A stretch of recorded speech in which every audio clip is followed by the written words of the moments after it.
A few months ago, I got another free trial of Game Pass and held onto it until Hellblade 2's release. Suffice to say, this game's brevity left me with plenty of time to explore other titles. Admittedly, I did let a good chunk of my trial go to waste, but as a physical collector, I decided to use this opportunity to find another experience that, at least for now, isn't available to own, and by golly did I ever find something amazing. Sure, I indulge in the big AAA titles that hog the spotlight around their respective releases, but I've got a special fondness for short, unique hidden gems. And this time I really lucked out with Wishfully Studios' indie triumph, Planet of Lana. Set on an alien world, players assume the role of Lana, a young girl living in a stilted village. One evening, while visiting their parents' graves, Lana and her older sister Ilo witness mysterious objects falling from the sky. As they take a closer look, Ilo is suddenly taken and whisked away into the unknown. Determined to save her, Lana returns to find her village under siege by machines abducting her people. Narrowly escaping, Lana sets off on a quest to find her sister. Along the way, she rescues and forms a bond with a little shadow monkey creature named Mui. Together, Lana and Mui embark on a journey, relying on each other to survive and evade the relentless machines. Planet of Lana is an environmental puzzle platformer that cleverly maximizes the uses of its relatively simple mechanics. At the start, Lana can climb ledges and grab objects, which she can use to move around the environment, break through blocked paths, or flip mechanical switches. Simple enough, but things get more interesting once Lana meets Mui.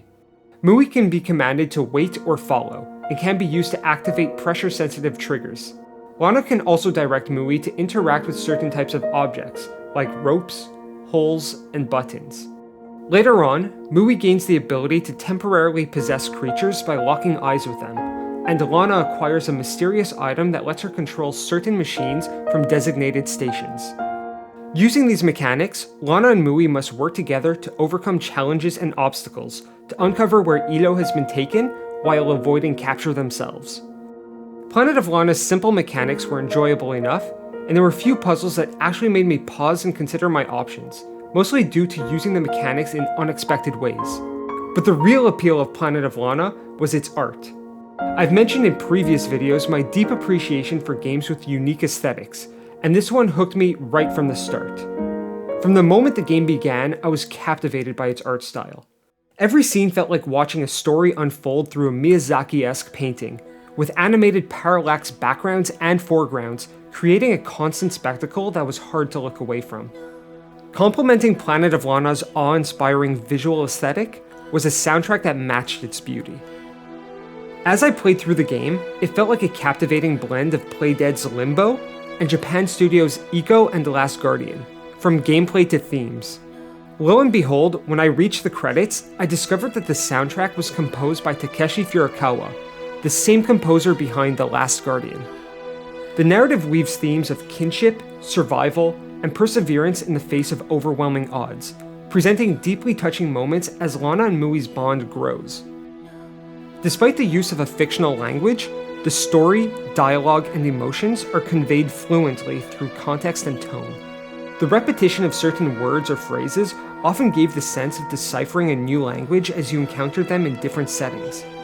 The sense of discovery is further enhanced by the presence of hidden shrines, 10 in total, each providing a small piece of a larger image, depicting the origin and arrival of humans on this planet.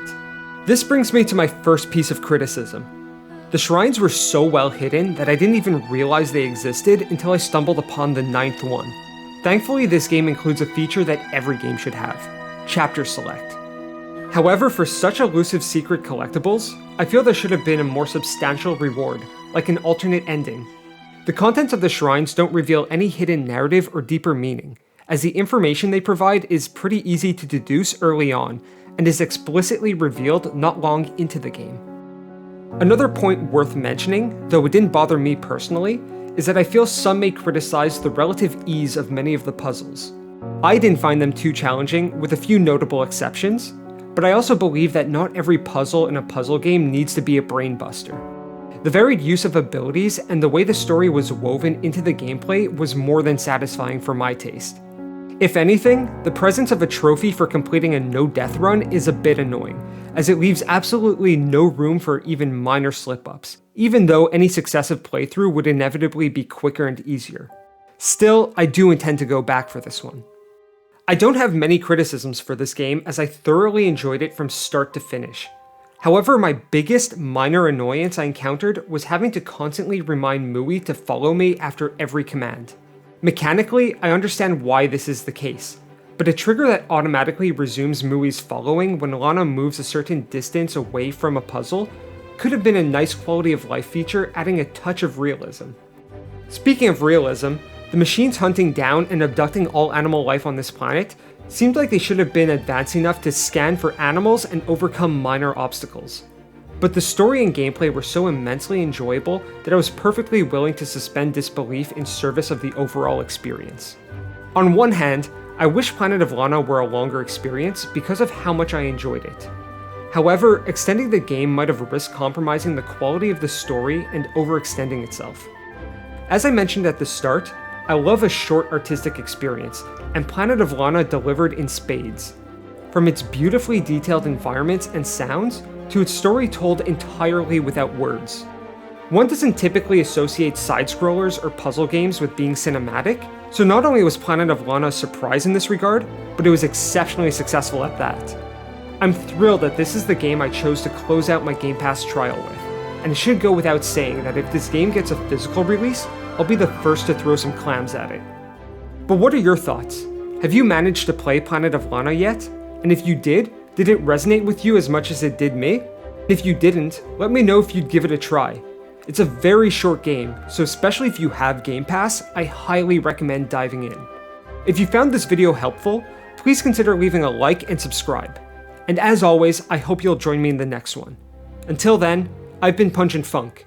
Keep it funky, fellas.